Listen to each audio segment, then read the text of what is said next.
Hello everyone, this is Jayprakash Tiwari and welcome to my YouTube channel Gyan Kunj. ज्ञान कुंज में मैं जयप्रकाश तिवारी आपका स्वागत करता हूं।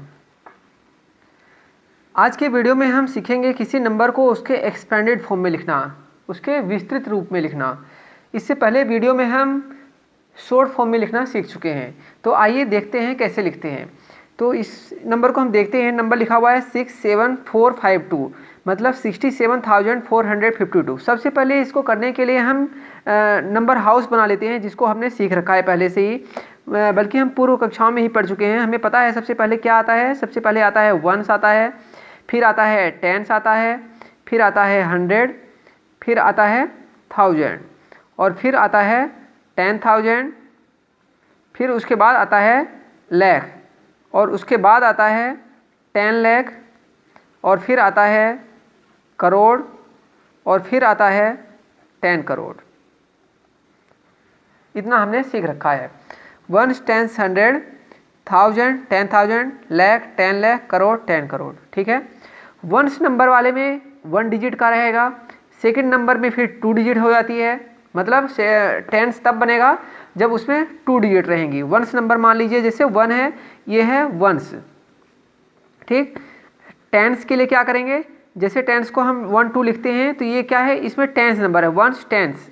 फिर 100 है, 100 में क्या नंबर रहेंगे, 3 नंबर रहेंगे। अगर 100 नंबर में कोई डिजिट लिखी हुई है तो उसमें 3 डिजिट रहेंगी। फिर 1000 में 4 डिजिट, 10,000 में 5, लाख में 6, 10 लाख में 7, करोड़ में 8 और फिर 10 करोड़ में 9 रहेंगी। Ones, tens, 100, 1000, 10,000, lakh, 10 lakh, crore, 10 crore.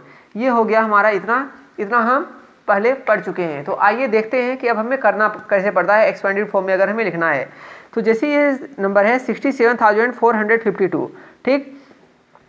अब हम देखते हैं कि जो 6 है, ठीक, इसमें जो है इसके आगे जितने नंबर होते हैं हम उतनी ही जीरो लगा देते हैं इसके आगे। जैसे 6 है तो 6 के आगे कितनी जीरो हैं, कितने नंबर्स हैं, 1 2 3 4, तो हम यहाँ पर 4 जीरो लगा देंगे, 4 जीरो लगा देंगे। ठीक। उसके बाद प्लस लिखेंगे। फिर 7 है, हम यहाँ पर 7 लिखेंगे और जितने इसके आगे नंबर रहेंगे, 1 10 100, 3 जीरो हैं तो हम यहाँ पर 3 जीरो लगा देंगे। 3 नंबर हैं, 3 जीरो लगा देंगे। अब बारी आती है 4 की।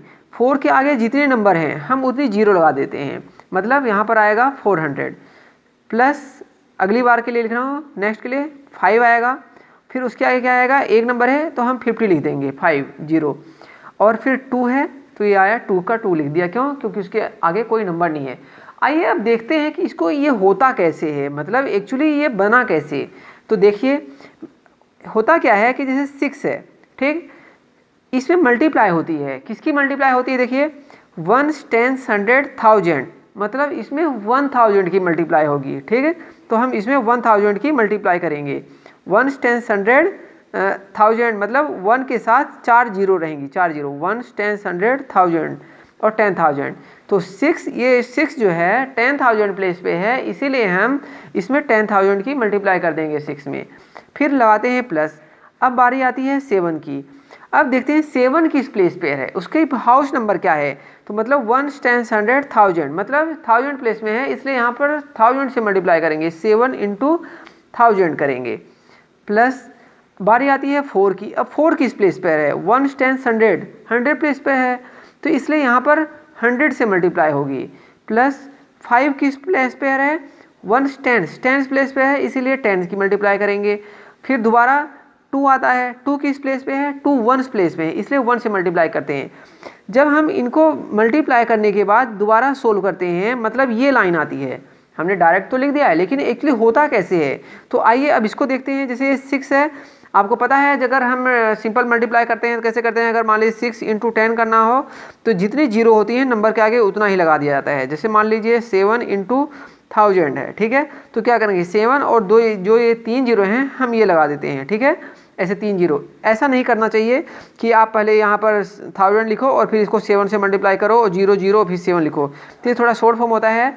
जो सिंपल डिजिट होती है जैसे 10 100 1000 10,000, इनको मल्टीप्लाई करने का तरीका ये होता है। ठीक है। तो यहाँ पर क्या आएगा, अब 6 और ये 10,000, मतलब 4 जीरो हम यहाँ पर और लगा देंगे, 4 जीरो। प्लस 7 और फिर यहाँ पर 3 जीरो और लगा देंगे, प्लस 4 और यहाँ पर 2 जीरो है तो हम 2 जीरो और लगा देंगे, प्लस 5 और ये 1 जीरो है हम 1 जीरो लगाएंगे और प्लस 2। तो ये होता है एक्सपेंडेड फॉर्म में लिखना। एक्चुअली जो हमने 6 7 4 5 2 को एक्सपेंडेड फॉर्म में लिखा है उसका रूप ये बनेगा, ठीक है। ऐसे इस फॉर्म में हमें लिखना है नंबर। आइए एक चीज़ और बता देता हूँ लगातार कि अगर मान लीजिए कोई नंबर अगर हमें जीरो दे रखा है, जैसे मान लीजिए यहाँ पर है, यहाँ पर जीरो दे रखा है, तो अब हमें क्या करना चाहिए। तो मैं ऐसा एक क्वेश्चन लिख रहा हूँ, मान लीजिए मेरे पास क्वेश्चन है 89052, मान लीजिए हमारे पास ये नंबर है, ठीक है। तो अब हमें क्या करना चाहिए, 8 है, सबसे पहले 8। अब देखते हैं इसके आगे कितने नंबर हैं, चाहे जीरो लगाओ पहले, आप मल्टीप्लाई करके दिखाओ ऐसे, तो मैं डायरेक्ट जीरो लगा रहा हूँ, ठीक है।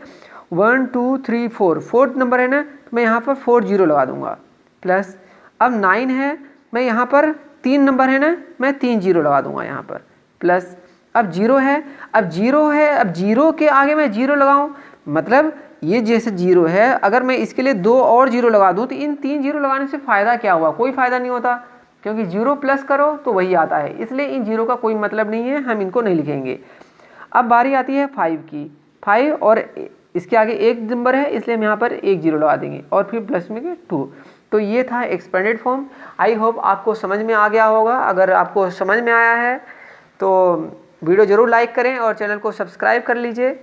और ज़्यादा कुछ नहीं, अगर आपको पसंद आ रहा है, लगता है कि हाँ थोड़ी सी भी प्रैक्टिस की जा रही है, हमारे लिए मेहनत की जा रही है, तो अपने कुछ फ्रेंड्स के साथ शेयर कर दीजिए वीडियो और चैनल को सब्सक्राइब कर लीजिए। Okay friends, thank you for watching this video.